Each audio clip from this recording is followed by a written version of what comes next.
Hi, everyone. Welcome to Movies with My Mother. This is Lexi. And I'm Mom Lori. And today we continued on our Halloween flashback with Universal Classics Dracula. It's from 1931. It's 75 minutes long. Its rating was passed. Right. And it was directed by Todd Browning, but IMDb said it was also directed by Carl Freund. I saw that, but I didn't really see any information about that. Well, other bits of trivia called Carl Freund the cinematographer. So I don't know. But Todd Browning is the one that got most of the credit for this movie. Right. And that's who I read about. Yeah. Again. It had a 96% on Rotten Tomatoes. Yes. Only a 71 on Metascore. Yeah, whatever. And a 7.3 out of 10 on IMDb, which, sounds normal. I think it did a little bit better than Dracula, didn't it? Oh. Or Frankenstein? Let me go back and look. Okay. Nope. Frankenstein did way better. Okay. I have two budget numbers. And one said they were allotted $355,000. Oh. And then another said they only used about $342,000. So somewhere between $340,000 and $355,000 was spent. Wow, I think in 1930 that would have been a big, big chunk of money. That'd be several $1 million. Yeah. Wow. And I also have two worldwide grosses because IMDb's are weird. IMDb said the worldwide gross was $89,000 for a 100-year-old movie. No, that doesn't sound right. But Wikipedia said that the worldwide gross was about $700,000 in 1931. Which makes some sense. Yeah, because it was that kind of numbers for Frankenstein also. Yeah. And yeah, that sounds more reasonable. Yeah. Which, $700,000 back then again was $1 million. It cost a dime to go see a movie. Yeah, absolutely. Absolutely. The basic plot is that a solicitor travels to the Transylvanian castle of Count Dracula to broker a real estate deal for Carfax Abbey in England, and horror ensues. Yeah, that's it. That's exactly what it is. The cast was Bela Lugosi, Helen Chandler, David Manners, Dwight Fry, Edward Van Sloan, Herbert Bunston, and Francis Dade. Yep. Those are the main faces. Right. Everybody else, the movie was built around those people. The rest of the were faces were house servants and sanitarium inmates. Right. Interesting. So those were big people then, huh? Yeah. Wow. Okay. This was toward the end of Bela Lugosi's career, wasn't it? No. No, this was like his first major motion picture. Because I had read a thing where he complained that he wished he hadn't done this movie because it so typecast him. Yeah. He felt that it so typecast him, and then I thought, is that at the end of his career? No, because he went on to do more in the horror genre with big picture makers, mostly Universal. Yes. But he didn't really branch out from there. Okay. So, he was in theater before he was on the big screen. Oh, yes, of course. And I also read that this is the very first talking horror movie. Yeah, probably. So, that was at a time when there were huge changes going on in filmmaking. Yeah. So cool. I think it's cool. It was an interesting movie. Yeah. I did like Frankenstein better. Yeah. This movie, I I don't know. It was just strange to me. I thought it was pretty good, but gosh, it was creepy. Well, I feel like the difference between Dracula and Frankenstein are that Frankenstein is outwardly a monster. You know, you look at him, he's a monster. You know, he's stomping in like there's no secret that he's there. Right. Dracula is blending in the crowd. Right. You don't know that he's there, and he's there. He was literally walking the streets and people weren't even looking at him. Right. If So Frankenstein had stomped down that street, people would have been running screaming. right. So I think that's Okay. part of All right. the thing is that Frankenstein is the outward monster, and that someone like Dracula, while being a monster, is not outwardly a monster. Right. And that's what makes horror. It's the everyman that you're looking at that you don't who's the monster in the crowd. Right. Because Yeah. it could be you. Right? Who knows? Absolutely. Absolutely. Crazy, huh? Yeah. I thought it was pretty good though. We had a wonderful meal, even though there was no food in the movie. Yeah, there's a loaf of bread and a bowl of grapes. So Uh, we, okay. we did have some bread. We did. Bela Lugosi is Hungarian born, so we had a pot of goulash. Because Romanian food just didn't sound good to me. No, it didn't sound as exciting as, we know goulash. Yeah. That's a known entity to us. So we felt it was safe, appropriate. Yeah, also I can say goulash. Some of the stuff I was reading on the internet, I I'm know. like, How do how you am I going to say say that? I know. So much of it has that Russian thing that's all in your Slavic. throat. Yeah. And I can't do that. My grandma tried to teach us how to speak Russian, but I can't make that sound other than make that sound. Right. So that was pretty fun. And I looked at Todd Browning, and the more I read about it, I thought, I know this guy. I've talked about this guy before. And then I said that I called Lex on the phone and we were talking, and I said, why do I know? Oh, and it jumped in my head that we had watched the movie Freaks that Todd Browning had done. Yeah. And I thought, how did I not know that? But it wasn't until I said his name out loud that it dawned on me that I know what he did. So he's is an interesting kind of guy. Oh yeah, ran away, joined the circus. Right? Yeah. Right? So And he was an everyman in the circus. He did everything. he started at the bottom and worked his way. I'll talk about it. Yeah.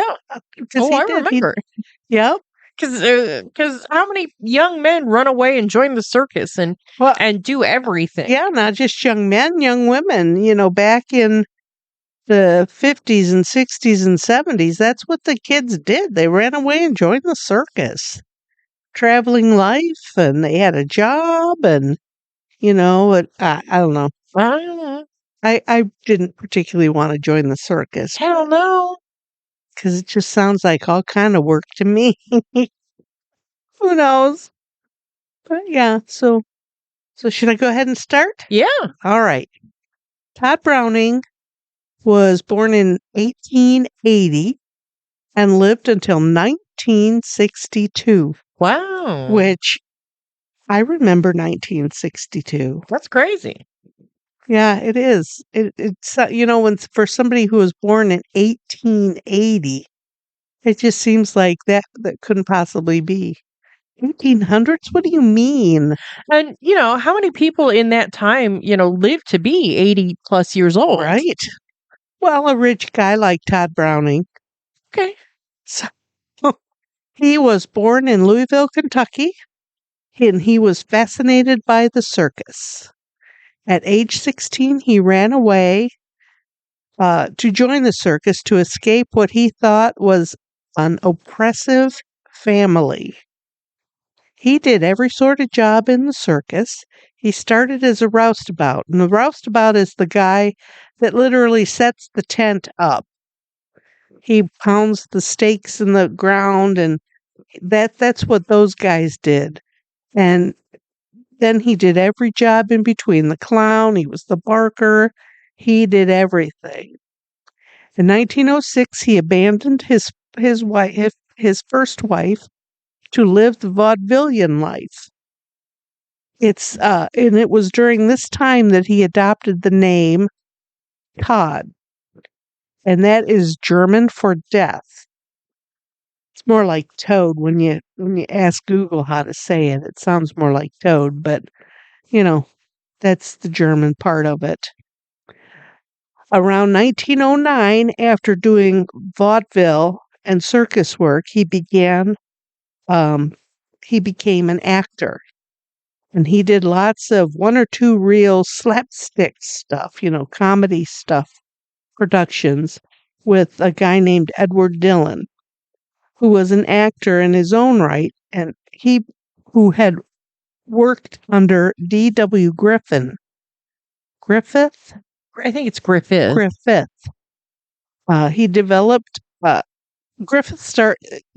He was one of the first guys that developed these stars to work in his productions. And the actor that Browning did slapstick with would be the actors that he would use to do his own films. In 1913, Griffith would hire him, Browning, to act in a New York Biograph studio.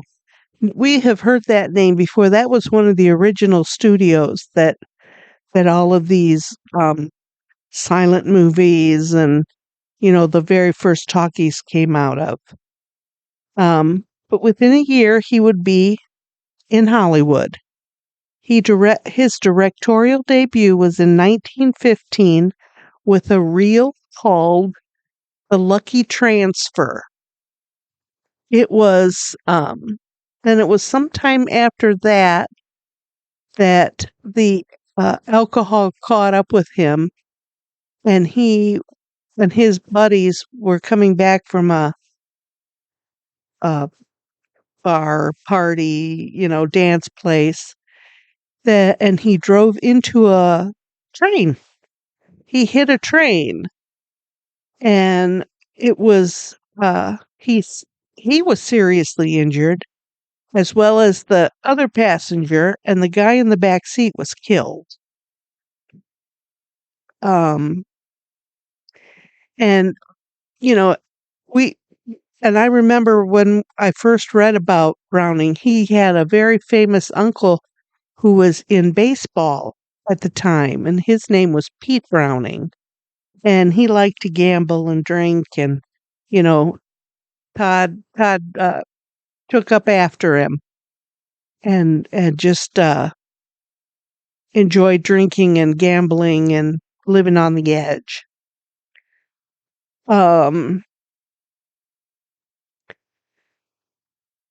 After the accident and his recovery, which was extensive, it said, whatever that means. I mean, good grief, what does that mean? Everything in his thinking changed, and he turned away from comedy and started working with dramas and melodramas. I think, anytime you have a big life change, that happens. So after his recovery, he continued to work with Griffith. And then in 1917, he directed his first full-length feature film.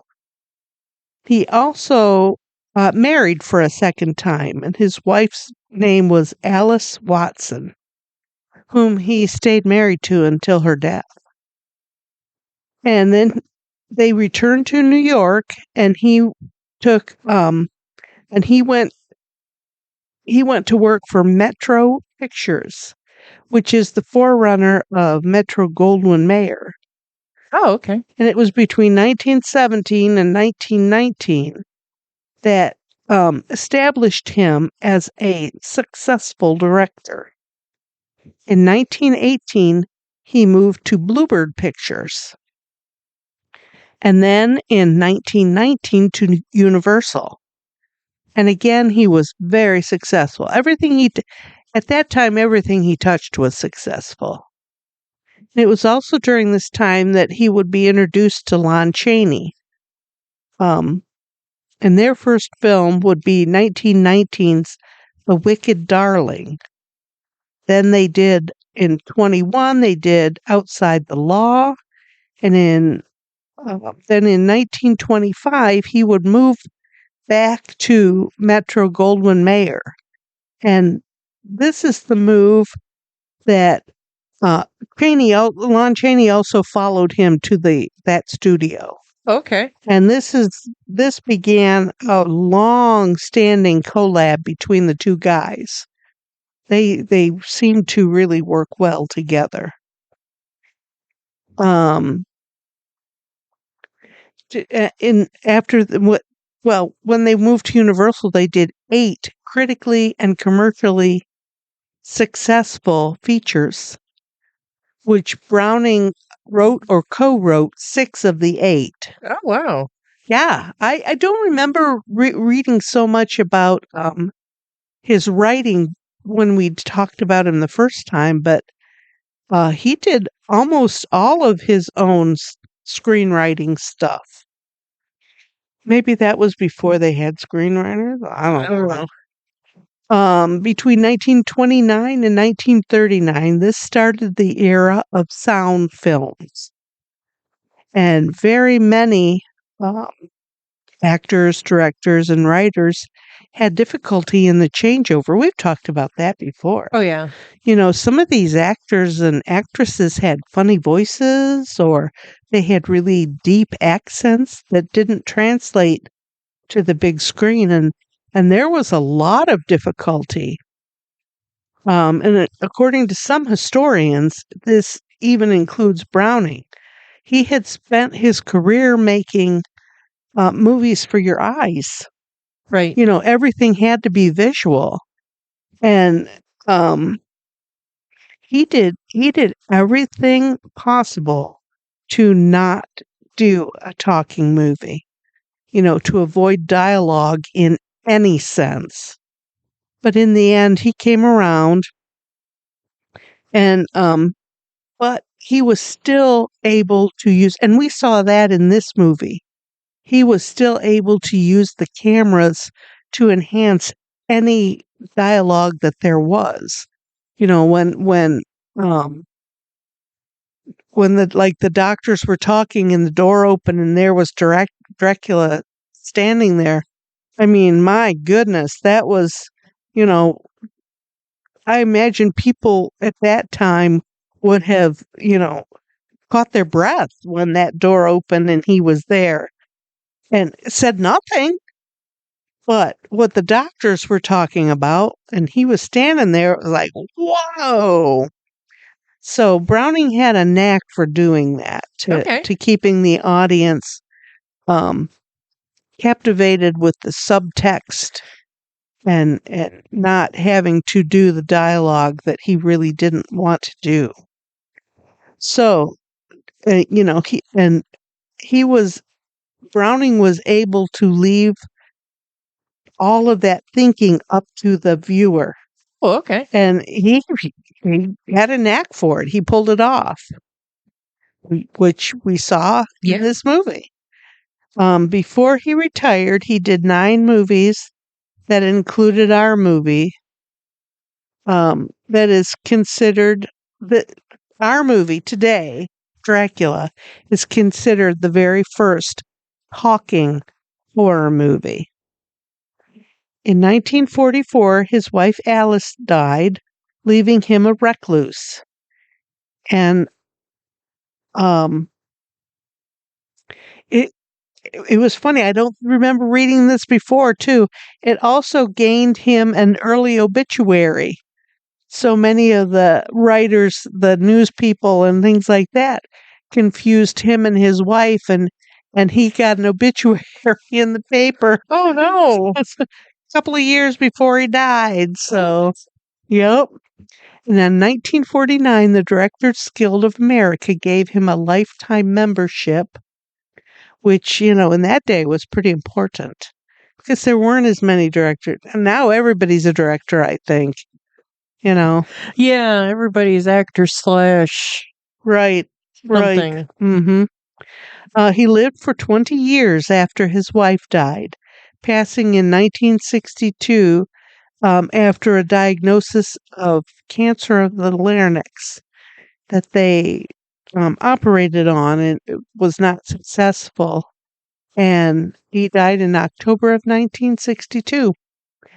And during his years in directing, he directed 62 movies. Wow. Isn't that amazing? And that's not even to mention all of the 1 and 2 reel little shorts that he did before he became a director in his own right. So I think he's kind of fascinating. I mean, he did what he did, and he lived the party life all through his life, it sounds like. So he did what he wanted, and people liked him. Well, that's cool. Yeah. Yeah. So, fun stuff, interesting stuff. But 62 movies, holy cow. I was amazed when I read that because I thought that was a lot. Yeah. Because it just feels like, where do you have the time? But They, in that day, when didn't they have the time? right, they were doing a movie a year. And now, we've read about some movies that take 5, 6, 7 years to do. Right. So, but they were literally doing a movie a year. So, good for them. Well, they were probably doing a few movies a year because they put Dracula out in 31, they put Frankenstein out in 31.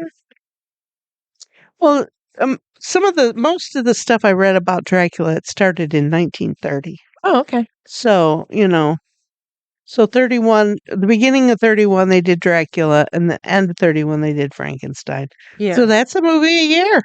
Yeah. This is just one director did 60 movies. If every director that was popular did that, there was never a shortage of movies to watch. Right. So, very interesting.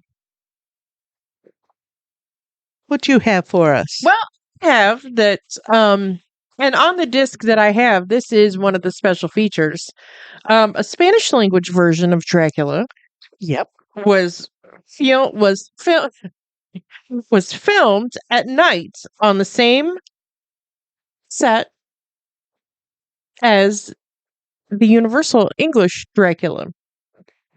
Interesting. With just Spanish speaking actors. And it's good. I've seen it before.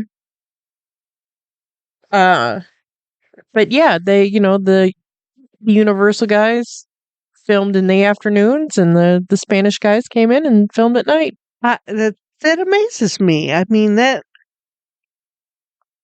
people would in that day and age think of other languages. We Americans are so American that we think there's only Americans. We're so narrowly focused. Right. Right. Right. Interesting. You never see Dracula blinking? Never. And that was to enhance the character's otherworldly aura. Ew. And it did. Because I even noticed the girl didn't blink either. Yeah. Remember that? When she was looking into his eyes when she was going to bite her boyfriend's neck? Yeah. She was just... Her eyes flutter a little bit, but it's not a full blink. Nope. Ooh, cool. The spider webs in Castle Dracula were actually created by shooting rubber cement from a rotary gun. No. I want to try that. Absolutely. In the scene where Dracula and Renfield are traveling to London by boats, the footage shown is borrowed from a Universal Pictures silent film called The Stormbreaker from 1925. Silent films were projected at a different frame rate per second from that of talkies, Sure, sure. which is why it looked jerky and seemed quicker moving than the normal Oh, but action shots. I just thought that was in the storm. That was perfect, though. Yeah. Liked it. I liked it. I thought it was right. No, and this is something that I have always heard, and I was a little surprised to read this, but it was rumored that Bela Lugosi kind of learned English as he went along, and he had to learn his lines for this movie phonetically because he, is not a native English speaker. But it turns out, in reality, is that he was actually fluent in English enough to pass by, and that it said that he spoke English in this movie as well as he ever would you know, by when he died. Interesting. Oh, interesting. So yeah, I've always heard that he, had to learn this phonetically because he didn't speak English, but crazy. Oh my goodness. Wow. Okay. Cool. Dracula's castle was a painting on glass in front of the camera, and the coach traveling along the road was real, but the background was not. My gosh. Another one of those canvas paintings that we've heard about. Yeah. We talked about those backdrops Yeah. and how intricate they were. Oh my goodness. Yeah. Ah, cool. I would not have guessed that that was the case. Okay. Because it was Okay. seamless. It was. Cinematographer Carl Freund achieved the effect of Dracula's hypnotic stare by aiming two pencil spotlights into Bela Lugosi's eyes. Oh, how aggravating that would be. Oh, could you But- even? Oh my goodness. But it worked. It absolutely did. Because his eyes, just looking at them, they just cut right through you. Yeah. Oh my goodness. Cool. Was that modern day effects for that 1930? Yeah, sure, probably. The large, expansive sets built for the Transylvanian Castle and Carfax Abbey sequences remained standing after filming was completed and were used by Universal Pictures for many other movies for over a decade. Oh my gosh. Oh, okay. Because a castle is a castle is a castle. Absolutely. Absolutely. You move the stairs around and it looks all different. Yeah. Yeah, absolutely. Oh, cool. Oh, cool. To go with what you said, this is generally regarded as the film that kickstarted the horror genre in Hollywood. Yes. A downside, after playing Renfield, Dwight Fry would find himself typecast. Oh. He seemed to be restricted to playing eccentric or jittery characters that had a manic edge or criminal lunatic types. Oh no. Yeah. Oh, that's unfortunate because he seems so good in this part. Yeah, he played crazy really well. Yes, he did. And he was the hunchback in Frankenstein that kept haunting the monster with fire. No. Yeah. The one that the monster ended up hanging. Yes. Yes. Yeah. Interesting. Okay. All right. Oh, when we first see the people in the inn, there was the woman in the corner and the baby in the bassinet in the middle and the two people in the background. Yes. The woman in the corner, she was saying the Lord's Prayer in Hungarian. Oh, I knew she was praying. Yeah. You know, I've heard people pray, so that was praying. Yeah. Oh, interesting. The Royal Albert Hall sequence of the movie was filmed on the same stage where The Phantom of the Opera, starring Lon Chaney, had been filmed. Cool. Well, there again, a theater is a theater. Yeah. Oh my. Some of the original prints of the film were tinted green to give it a more eerie look. Oh. And I have seen that you can find this colorized, though I've never watched it colorized. Oh no, it doesn't need to be colorized. I No. want to. No, it absolutely does not need to be colorized. No. It it's a beautiful picture. You know, the way that all of a sudden, I mean, they had this beautiful house, and then all of a sudden there was all that mist and weirdness. Yeah. I thought it was pretty cool. No, no color. Betty Davis, who had a contract at Universal at the time, was considered to play the part of Mina. However, Universal head Carl Laemmle Jr. didn't think too highly of her sex appeal.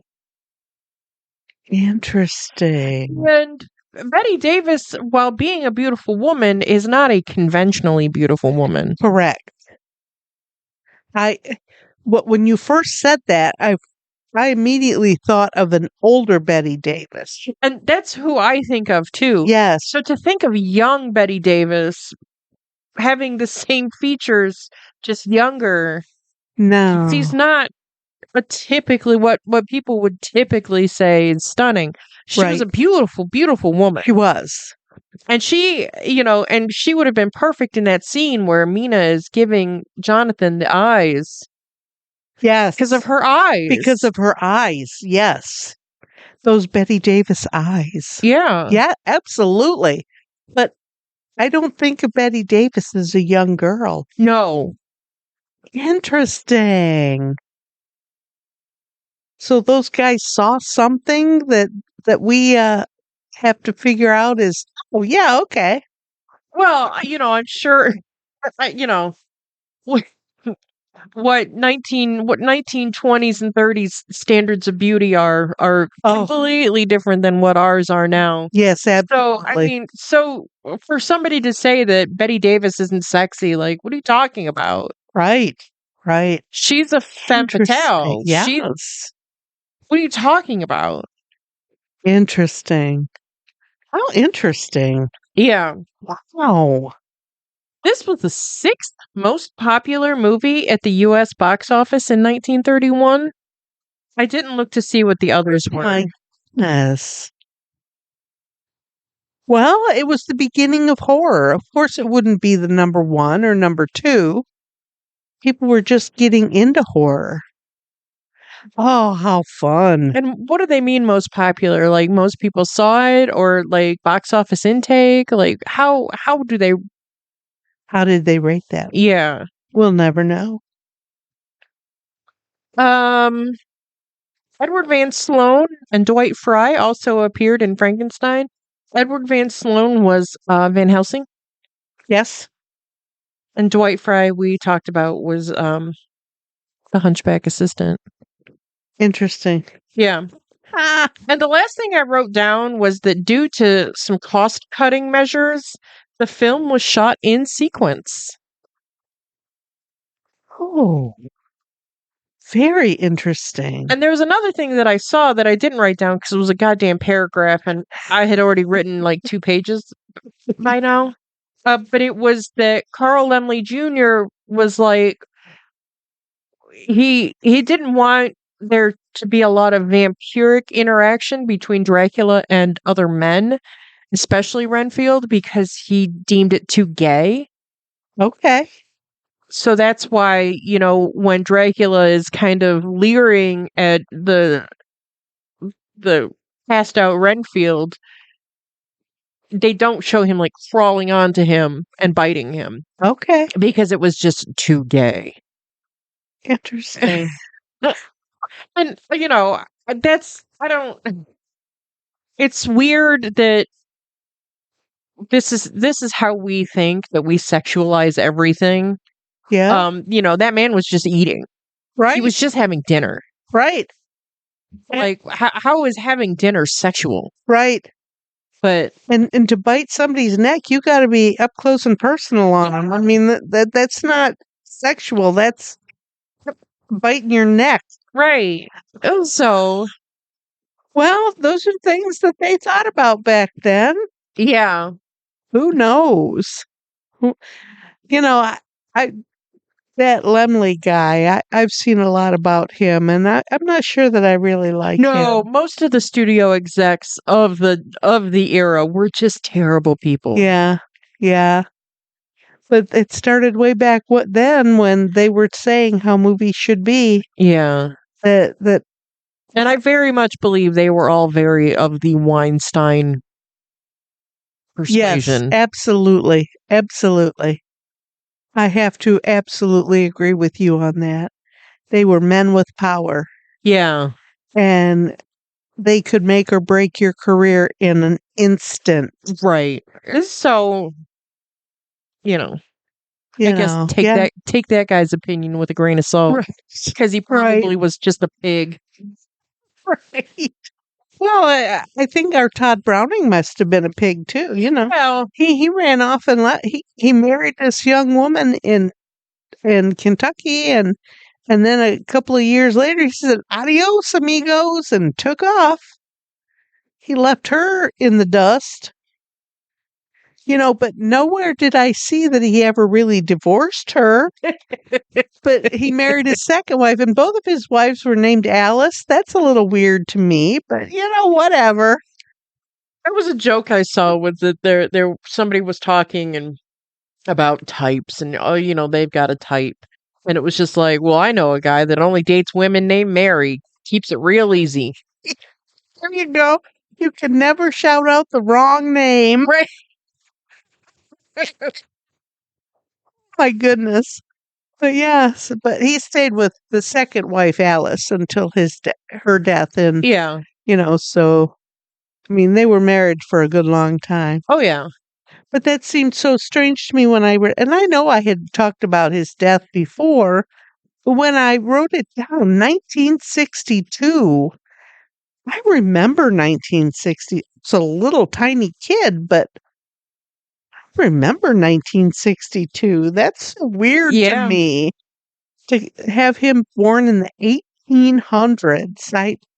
Well, there's a story that goes around every once in a while. It comes up in my feeds, like crazy things that have actually happened. Where there was a man that went on the show, like I've Got a Secret Uh-huh. in the 50s, and this man was decrepitly old, and he's on this game or this little show, and he's just like, well, I've got a story to tell. And they're like, okay, well, what's your big secret? And he said, when I was 5, I was at Ford's Theater when Lincoln was shot.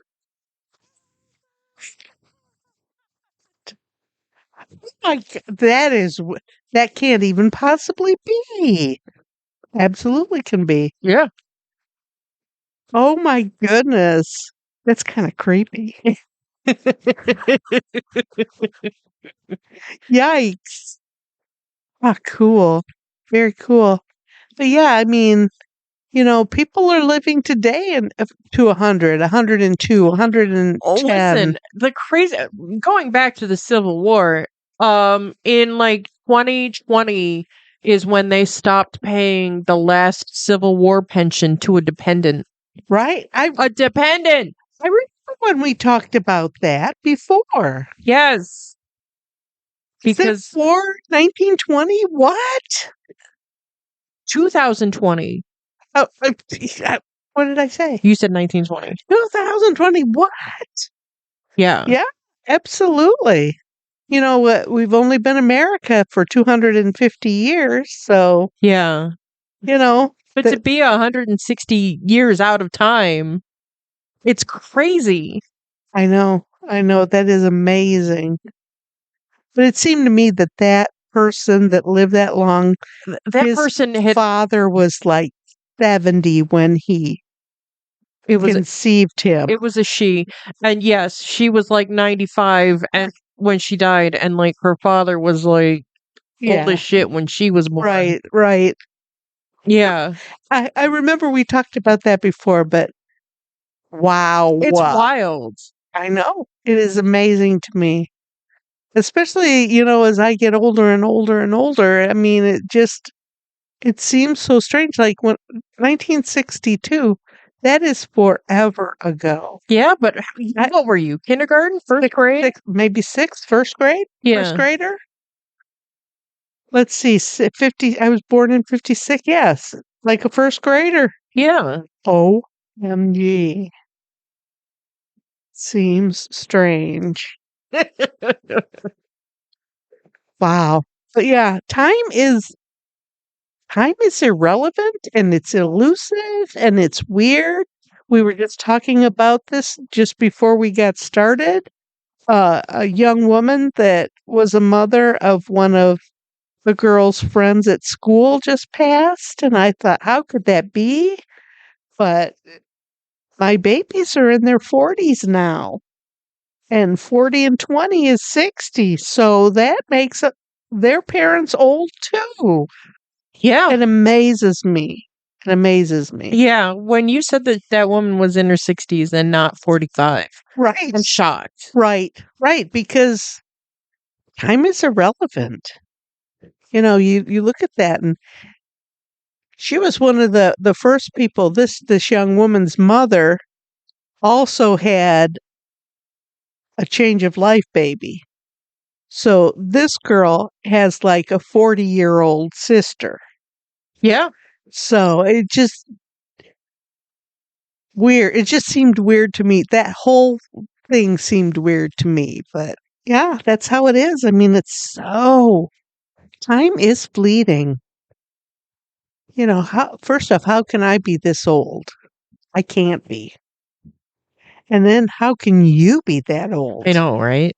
And then how did Blythe just turn 40? How the hell did that happen? I don't know. It's Wow. crazy. But think about it. In terms of this movie, Dracula was essentially immortal. Right. How many lifetimes had he seen? Right. And what is time when you have nothing but time? You know? Right. Right. Right. And he said that. He said that he'd been around and, right. How long? And this I love this movie because of the tropes that it uses. Dracula is scared of the crucifix. He doesn't show a reflection in a mirror. Um The wolf the bane. Wolfbane is a new one. Um but and I don't know if that was taken from the book or not. I can't read the book. I've never read the book. I thought Wolfbane went with werewolves. But this said that they turn into wolves. Right. It did say, and I don't, in my knowledge of Dracula, I don't believe that werewolf, they turned into bats. They flew. Yeah. But this movie said they turned into wolves. Yeah. And why can't they turn into anything they goddamn want to? I think that they probably could. Yeah, absolutely. So I like that. And it it really depends on who's writing the story, on Absolutely. what, how the Dracula is affected by different things. Yes. Um I did see there was a movie I watched, it's called Dracula 2000. It's terrible and I love it. Where they assert that Dracula is not a Transylvanian prince. He's Judas Iscariot. No. Yeah, and that he gave the information on Jesus to the Romans at sunset. the shekels that they gave him were silver. Yes. And so, and that's why he's averse to, the crucifixion. And it was very interesting take. It's a shitty movie. It's such a bad movie. But just that take alone was enough for me to be like, I'm still think about that. Thinking about that for a while because absolutely. Blood money? Yeah. Selling your soul to the devil? Interesting. Yeah. Oh, So and Anne Rice vampires are very, very, very sexually fluid. They're not right. averse to garlic or crosses. They're not, Right. They have evolved. Yeah. Not all of them can be daywalkers. Only Lestat is a daywalker, and that's after he drinks from the ancient one Okay. in Queen of the Damned. I read those books, but I never saw the movie and I don't remember. The movie is terrible. The Interview with the Vampire movie is fabulous. It's done by Neil Jordan, so you already know that I love it. Yes. But Queen of the Damned, Anne Rice was like, please let me write this screenplay. And the studio was just like, no. She's like, I don't want any money. Please let me write this screenplay. And they're like, not even for free. She wrote the book on vampires. Why wouldn't they let her do that? Lestat had brown hair. It was terrible. Oh my. Yeah. Okay. Interesting. Oh yeah. We've talked about vampires before and how different they are. What was that other movie? That Scottish movie, Irish movie that we saw with the vampire girls. Byzantium. Byzantium, yes. Yeah. So different from that was really different from any vampire movie I had ever seen. Speaking of which, I saw a lady talking about movies on TikTok, and I like that lady. She talks about all sorts of stuff, and I really like what she has to say. But she said there's a Dracula movie coming out with the sick boy from that movie that the younger girl was with. Yes. That man is going to be Dracula. And I'm here for it. Oh, absolutely. Because he's got a weird voice. I love a ginger. Absolutely. I can absolutely see it. Yes. Yeah. Oh, interesting. How interesting. So I can't wait for that to come out. But we've seen many different Dracula movies, and they're all so different. All of them are different. Which amazes me because it's one character.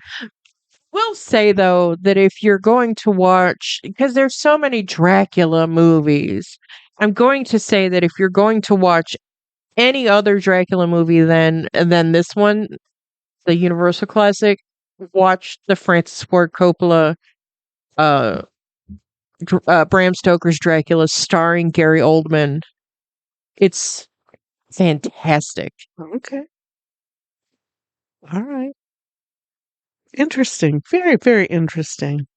I enjoyed the movie. I think that it was exactly what I expected it to be. Yeah.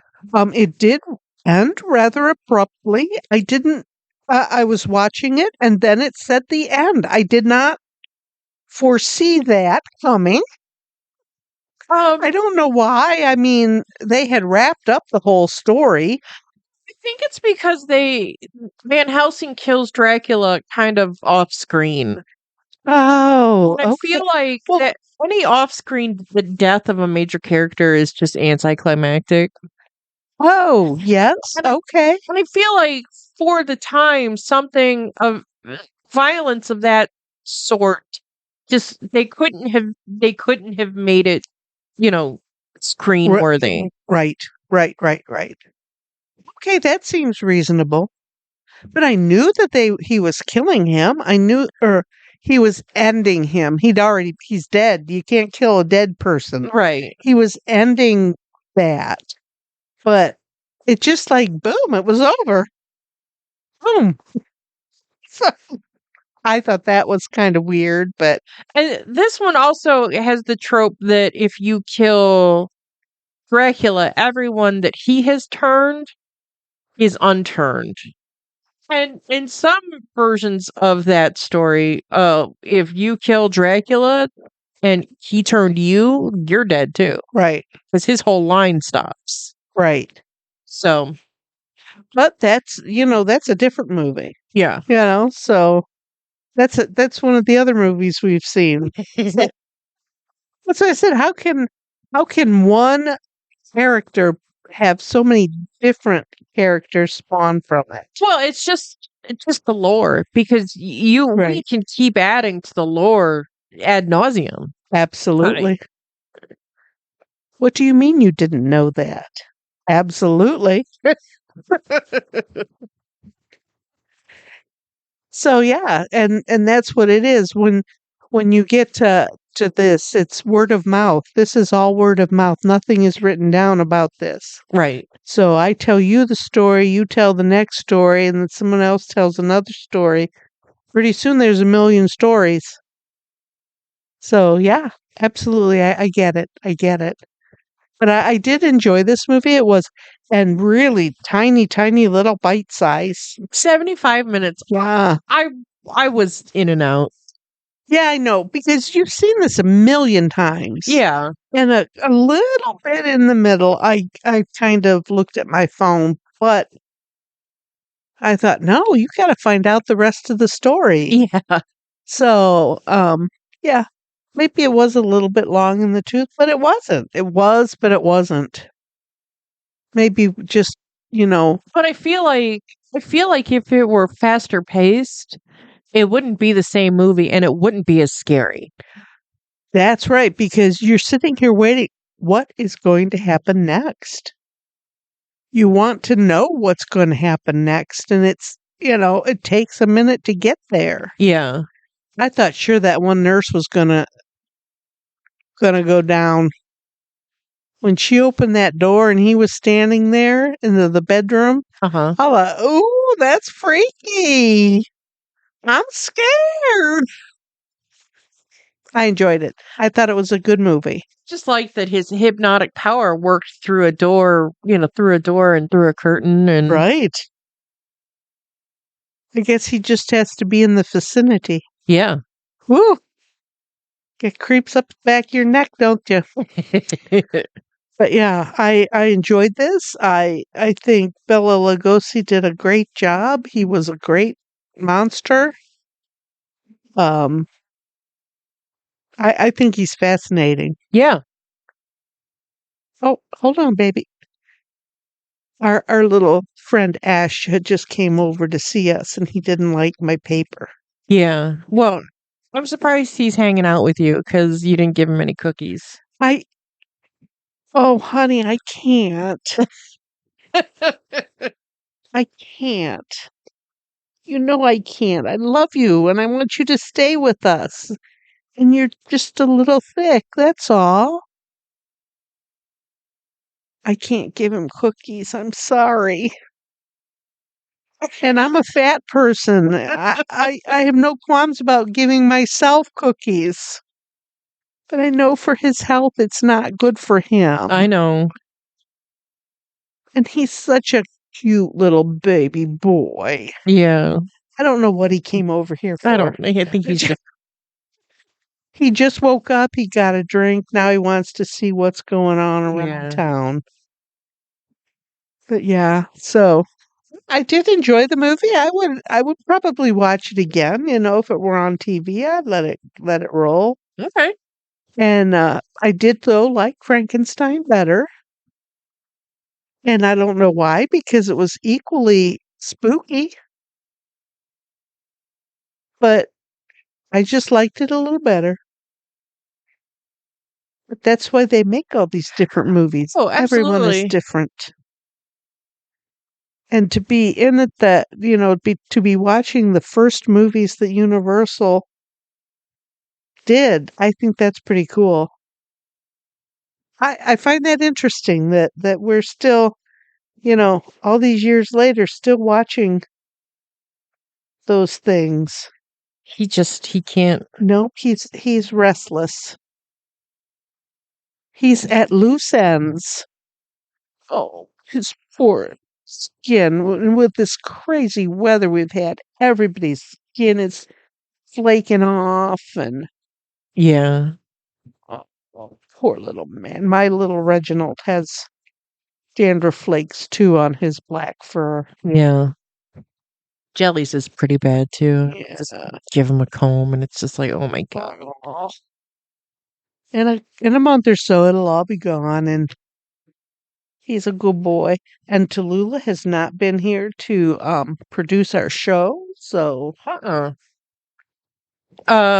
Dad's playing video games, so she's probably laying on her princess bed.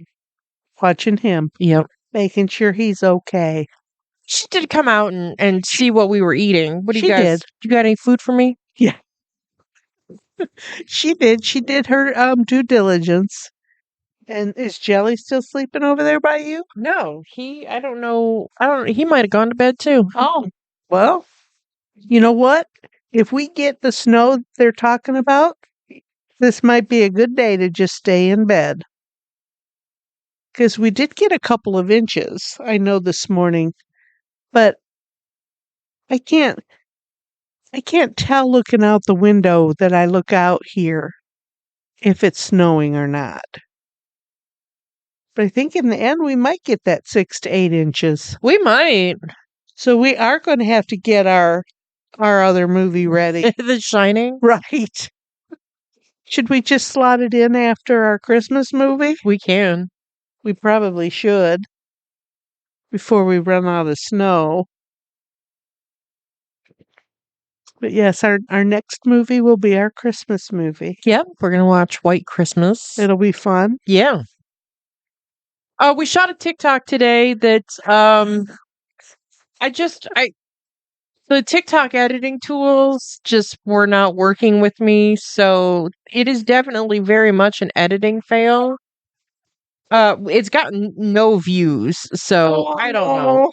This new algorithm sucks. Oh, right. Oh, this is our first TikTok for the algorithm, isn't it? Yeah.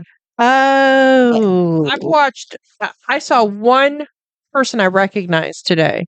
Everything else was new shit. I don't want new shit. I want the people I like. Yep. I watch the same people all the time. That's what I like. You know, how is this going to affect us? We'll find out, won't we? You know, because that's the secret sauce that China's not going to sell. Hell no. If I had that, I wouldn't sell it to anybody either. I don't care how much money you want to throw at me. I can make my own money. Thank you very much. But yes, I have noticed that I have seen, and last night after I talked to you, I was looking at TikTok and I saw a lot of old stuff. I thought, I've seen this before. I've seen this person before. A long time ago. Which that seemed kind of weird to me. That's been happening a lot though before the new ownership stuff. Oh, you think stuff is just circling back around? I don't know. Well, I didn't like it the first time. I'm not going to like it the second time. Good grief.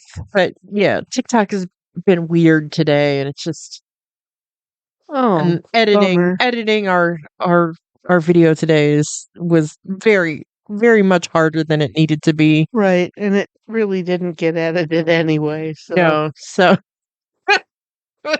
watch out, there might be some bad words. Oh, well, you already know. That's all right. We don't care. We say bad words. Part of us. Yeah. But anyways, not too funny. Should I do our deaths? We have a lot of them. Oh boy, okay. Here's one of my favorite people, Eric Von Daniken, at 90. Yeah. He wrote Chariot of the Gods. Yeah. He's featured prominently on all of my alien stuff. Died at 90. Last time I saw him, he didn't look well. He was on, one of the shows I wrote, and it was a watch, and it was a newer one, and he didn't look well. He looked like he'd lost some weight, and Hmm. you know, um, Well, shit, 90? 90. You know, Yeah, good for him. yeah. Bob Weir at 78. The Grateful Dead, He was a founding member of the founding Grateful Dead. member. Yeah.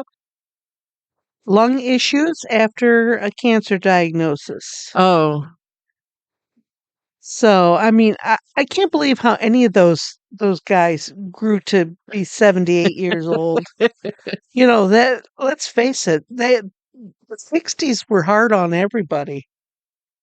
The 1960s were hard on everybody. yeah. And I think those people it was even harder on. Oh, yeah. So, 78, good for you, dude, but I'm sorry. So let's see. Then we have Guy Moon at 63. Uh, he was a composer, writer. He did a lot of stuff. He did stuff for Fairly Odd Parents Oh, okay. and Two Stupid Dogs. He did a lot of stuff. So Okay. T.K. Carter at 69. Oh, we talked about him last time because that was a late entry. I saw it while we were Wow, and I wrote it down a second time. yeah. Yeah, Okay. Knowles from The Thing. Yeah, right. He was also in Punky Brewster. Okay. Yeah. Marcus Gilbert at 67, actor, died of cancer. Oh, Army of Darkness. he played the King Arthur type guy. Yeah, yep. Um, Scott Adams at 68. He was the creator of Dilbert, who, uh, you know, he went straight right wing, He went hard. He took a hard turn. he went alt-right real hard. Yeah. And he was trying to treat his like stage 4 cancer with ivermectin. Yes, That's a horse dewormer. right, That's not going to treat your cancer. right. Yeah, I'm sure that he got that idea from president. I mean, where? How else do we know of ivermectin? I mean, whatever. He would have been better drinking the bleach. Ugh. Oh, this is a sad one. Kiana Underwood died in a horrible, horrible uh, car versus human accident Yeah, sounds like she was hit and dragged. for lots. Oh. It just sounds horrible.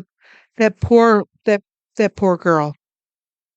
Yeah, 33 is all. And She's just no walking across the street. and like no word on who the driver was. They fled the scene and Yep, oh my god.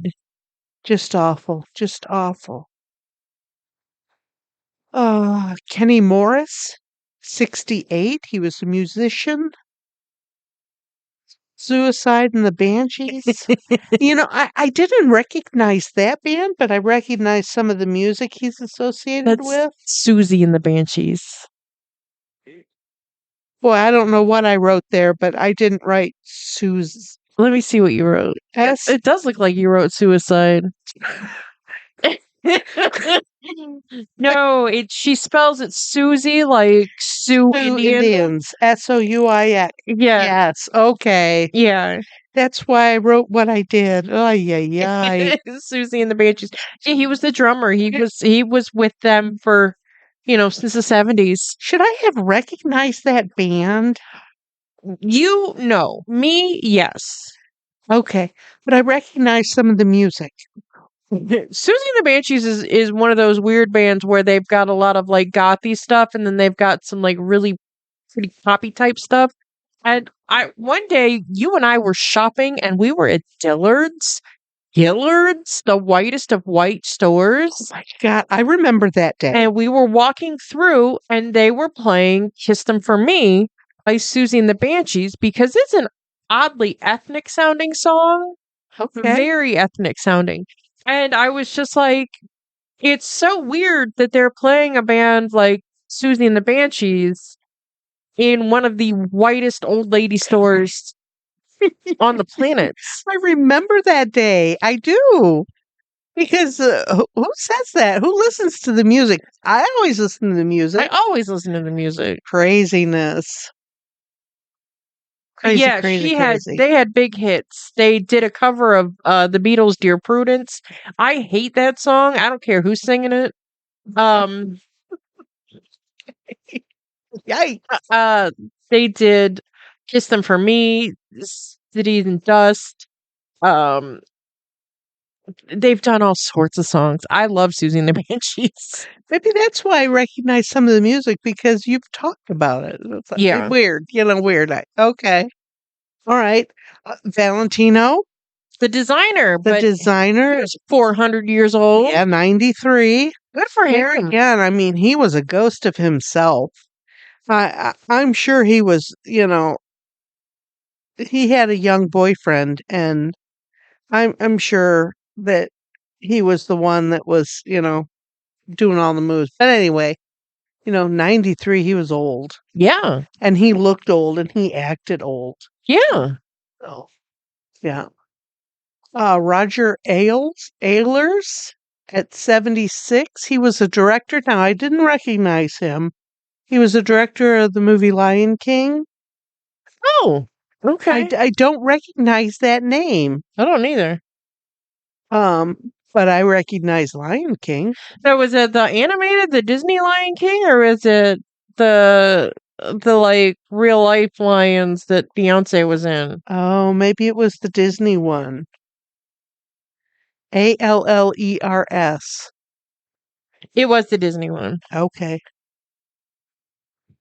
All right. That makes more sense because I did not see all of those Disney movies. You kids saw, I know we saw a few of them, but I don't remember a lot of them. And I don't think I've ever seen The Lion King. He directed The Lion King. He directed a movie called Open Season. It looks like a kids movie with animals. The Yeah. Little Match Girl, that's a Disney movie. Yep. But it looks like he did a lot of writing. He did the story for Brother Bear. Yeah, he did a lot of stuff, a lot of work. He's named on a lot of stuff, but I don't recognize him. He did The Emperor's New Groove, Beauty and the Beast, Aladdin. He wrote the stories for Oliver and Company. Oh my. He worked in animation on a bunch of stuff. Okay. Wow. Okay, He was busy. I guess. And, 76, I don't think that's old. It's not that old. No. Nope. Okay, next up we have Robert Hurst, 70, a musician. He was with Midnight Oil. Oh I yeah. recognize that band. I like Midnight Oil. I don't like their whole catalog, but Beds Are Burning, Yeah. Forgotten Years, those are great songs. Yeah. So, I recognize that. But, we're coming to an end of a whole lot of musicians. Oh, So, like I just said, all those guys in the 60s, they're coming to the end of their run. yeah. Well, Justin said this years ago that we're at an age and we're going to be of an age where we're going to watch all the people that we love die. Yeah. Yeah. David Bowie died. He's been dead for like almost a decade now. Crazy, huh? Yeah. Yeah. Yeah. These people have lived 10 lives. 10 Yeah. lives. And, they can't go on. Okay, here's an interesting one. Dr. Gladys West at 95. She was a mathematician, one of those bright young women that were unrecognized. She helped develop something we use every day, GPS. Cool. Yeah. So many of those really smart young women uh, aren't getting credit because they were women. Did you know the actress Hedy Lamarr was science Oh, and mathy, yes. and Hedy Lamarr, yes.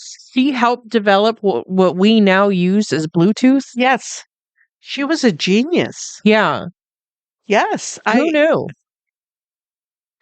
don't let the book fool you I guess. because there's been a lot of smart women through history that were not getting credit for what they did. So, yeah. Okay. And here's another one. You sent me this. I did not know. I don't recognize Mark Jones. He was a writer and director. At 72, he was the Leprechaun franchise. Oh, I don't exactly know what that is. Leprechaun is a horror movie that stars Warwick Davis as an evil leprechaun. Oh, I should know this, shouldn't And I? there's a whole series. He goes to the hood. He goes to space. This leprechaun is all over the place. Oh my goodness. Oh my goodness. Okay. Well, dude. He Okay. killed Ice-T in a movie. Oh my goodness. Like Warwick Davis. I have to watch stuff like that. Oh, they're terrible. They're so bad. And he speaks in limerick, like Does he really sound like the serial leprechaun? yes, because Warwick Davis is English. Right. Oh no. Okay. But yeah, did you look him up? Look, just hold on. Let me find the Leprechaun for you. Oh, and that's Jennifer Aniston doesn't talk about this, but Leprechaun was one of her first movies. Really? Oh my goodness. I mean, look at this guy. My goodness. My goodness. That is frightening. Oh my goodness. And and he speaks, he's just like, fiddle-dee-dee, fiddle-dee-dee, answer me these questions 3, and that's how he talks. Oh my goodness, that's funny. Yeah, well, I didn't know what that was. So, oh my goodness. there's Oh, there's I don't know, 4, 5, 6 of those movies, and they're all awful, and they're all great because they're awful. you know what? We've watched a few movies that were like that. It was so bad, it was good.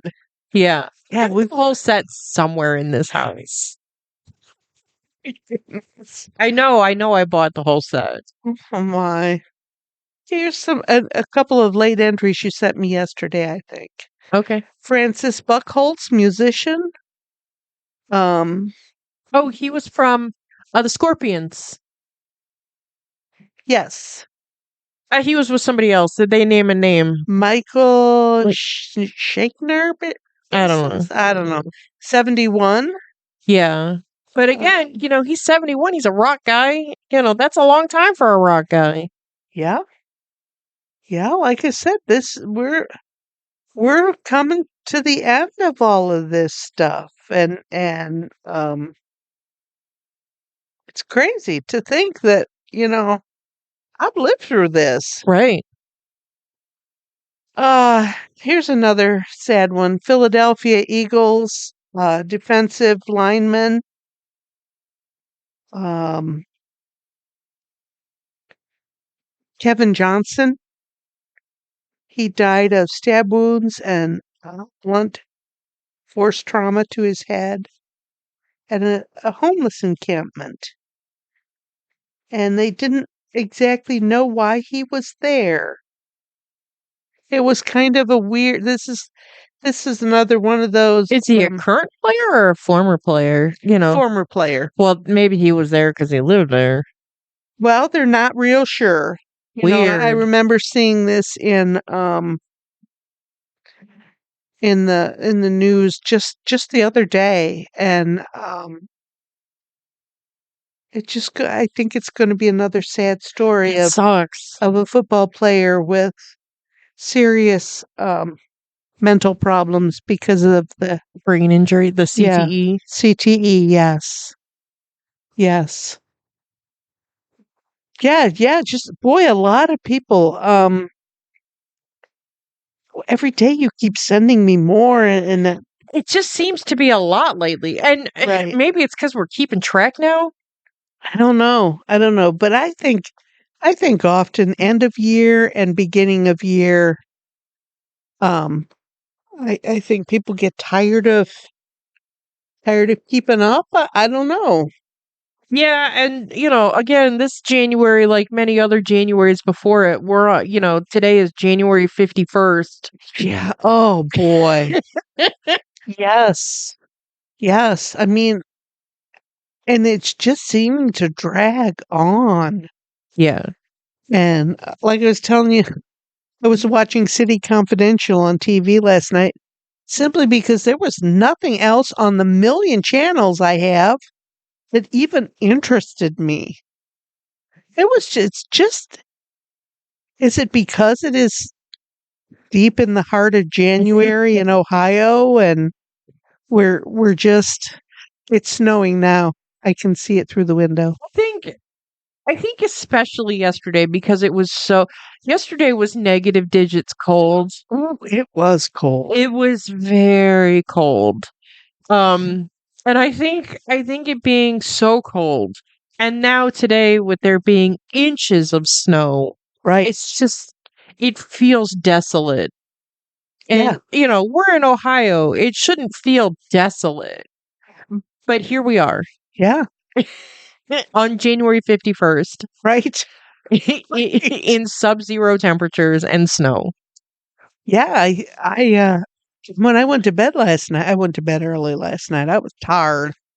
Um, on the news, it said it was like 5 degrees. Oh, yeah, we Justin and I had were gonna go out yesterday. We had the time. We Justin hadn't had a day off in like 15 days. He was ready to just do something fun.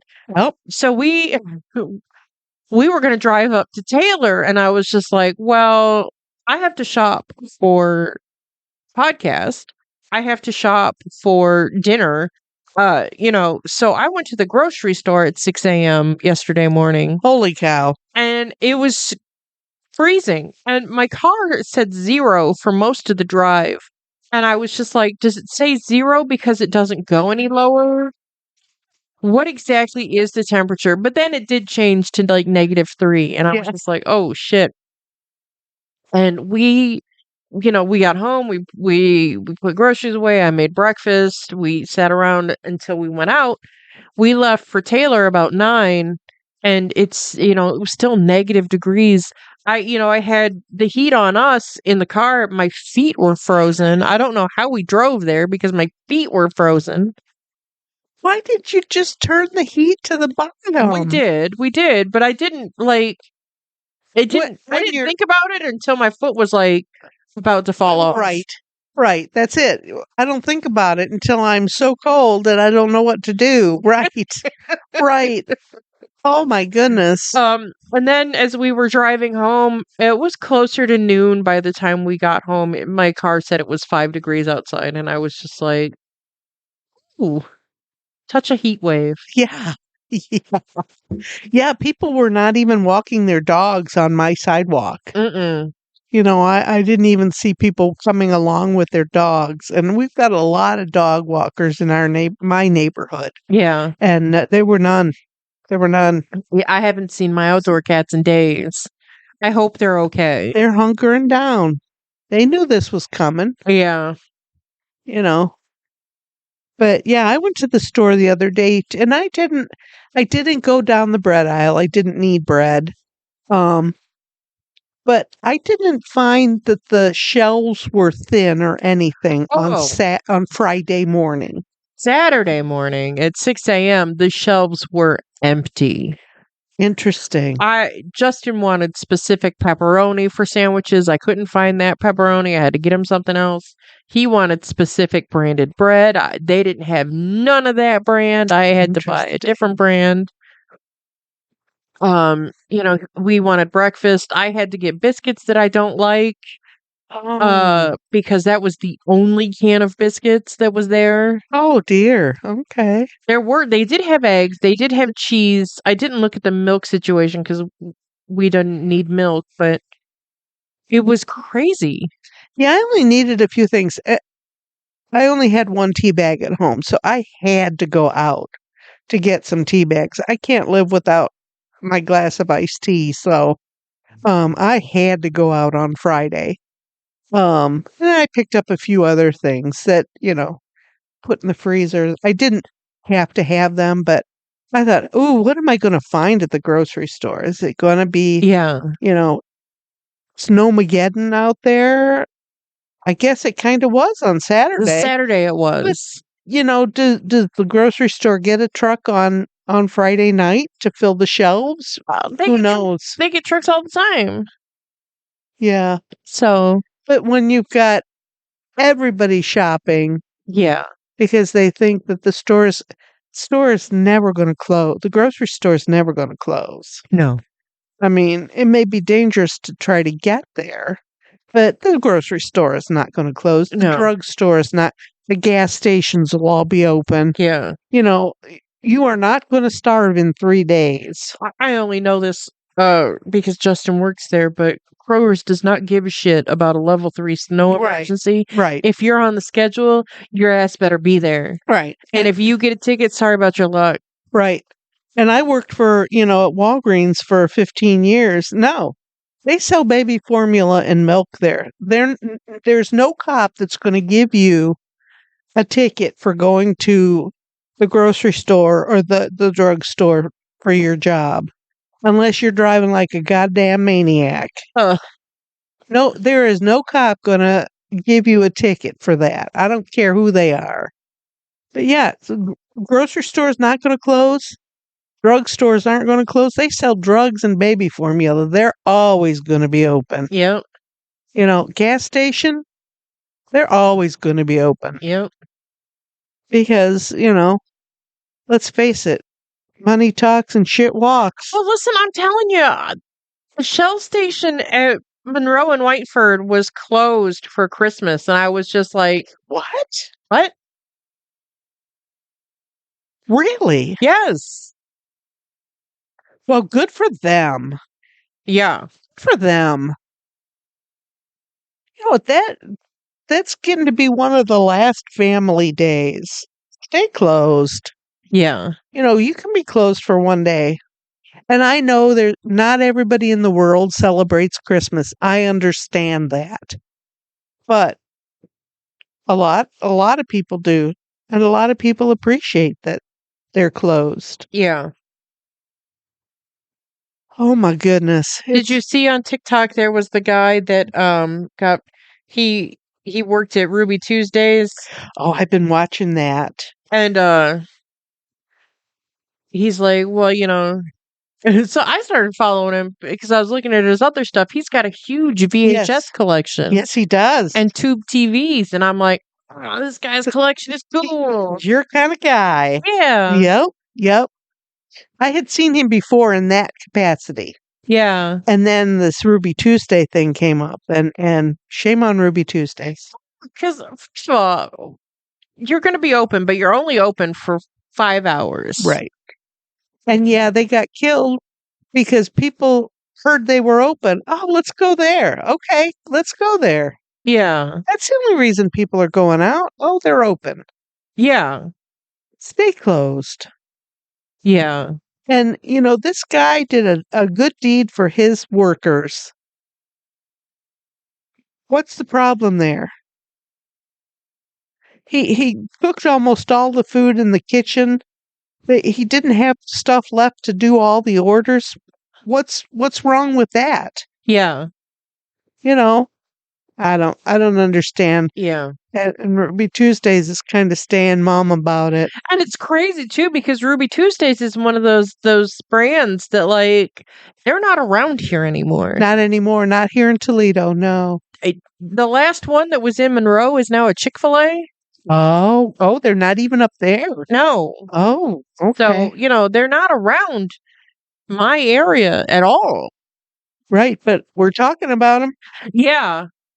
But they really did get a lot of backlash on Yep. social media. So, Yep. You know, they gotta start thinking. Companies have got to start thinking about stuff like that. yeah, their public image. Right. In the information age, when I can get on my computer in my hand and just look anything up. Right. And it doesn't have to be here in Toledo. I can look anything up from anywhere. Right. And I can talk bad about Ruby Tuesdays. I can because I can. Yeah, Ruby Tuesdays is one of those restaurants that when they were here, they were They were okay, okay. but if you had a special order, it was never right. Right. I And my remember we special were there a order few times, but was always cheese fries, cheese bacon, no sour cream. And you know how many times always. and you know how many times I got it and somebody looked at it and scraped the sour cream off before they handed it to me? Yes. And it's But that's everywhere. I went to Burger King recently to order a cheeseburger and to save the calories, I don't get mustard or ketchup or mayonnaise or anything. Mustard and ketchup. I could smell it as soon as I opened the bag. I thought, oh, they didn't take the mustard and they didn't give me the right order. They gave me mustard and ketchup. well, I think in fast food, I think the idea is to be fast and not accurate. Oh, I didn't think of it that way, but you're absolutely right. Right, and like I told you, my strawberry lemonade turned into a strawberry milkshake. Yeah. It was pretty good though. Damn it. And to be perfectly honest, I don't think I have ever had a strawberry milkshake because chocolate is my flavor. And it was quite delicious. Burger King strawberry milkshakes are bomb. I I was I was very I ate all the ice cream out of the middle. I didn't drink it. I ate all the ice cream out of the middle. But I might have to get another strawberry milkshake at Burger King. Yeah. It was that good. Do you know who has good chocolate milkshakes? Rudy's Hot Dog. Rudy's hot dog? Really? Yes. Oh. I've been disappointed there a couple of times. Oh no. I got a chef salad there recently, Why would you do that? and it was because it's a salad. I mean, how you can't make a bad you can make a bad Why salad. would you get a salad place from a hot dog place? Or C- why would you get salad from a hot dog place? Because I've been trying to resist the corn dogs. I thought a salad would be better. Okay. Just get the corn dog. Get the next time. corn dog next time. The lettuce was weak. They only gave me, you know what a salad looks like. They gave me one little packet of dressing, which, didn't cover the whole salad. I was disappointed there. Yeah. Well, Chocolate I milkshake, think huh? you let yourself down because you ordered a salad from Rudy's Hot Dog. Okay. So it really was my fault. I think that one was. Well, I think Wendy's has a nice salad, Well, yeah, that they advertise that they have nice salads. but they're getting smaller. Well, they all are. Yeah. Same price, but half the size. But anyway, I kind of quit eating fast food, but boy, the other day a cheeseburger from Burger King sounded so delicious. And it was just okay. Eh. So, but I guess that's everywhere. Nobody has any customer control No. anymore, I guess. And don't go to Ruby Tuesdays. Yeah, Just Ruby don't go. Tuesday sucks. Just don't go. Open on Christmas for what? I don't, I don't understand why restaurant. I could see if they were going to open, at 5 o'clock in the evening for the dinner crowd. Oh, that's what it did. It was Oh, open that's what from it like was. 4 to 9. Oh, but why? Why? I don't understand that. But whatever. I'm not in charge of anything, so that's why I don't know anything. But yeah, most places, if you're open, people will come there. Oh, I can't tell you how many times I was standing behind a cash register and people say, "Oh, I'm so glad you're open." I wouldn't be open if you were at home. Yeah. I wouldn't be here if you had gotten your gifts and everything yesterday. I wouldn't be here. I'd be home with my family. Yeah. But, you know, whatever. Whatever. It's a good day today. Yeah. Now I want to go home Okay. before I can't. Sure. I mean, I don't have anything else to talk about. Me either. I think we've covered all of the high points for the week. Yeah. We had a delicious meal. We did a stupid TikTok. The TikTok was rough today. Yeah. It took us 3 tries and then it wouldn't let Lex edit. It was just it's a rough one. Yeah. But it's a funny one. So It'll end up being funny because the uncut stuff is still there. and we are ridiculous, you know that. You know that. Yeah. And we'll be back in a couple weeks with White Christmas to double back to our 2025 holidays. Yeah. Merry Christmas. And happy Halloween. Bye, everyone. Bye bye.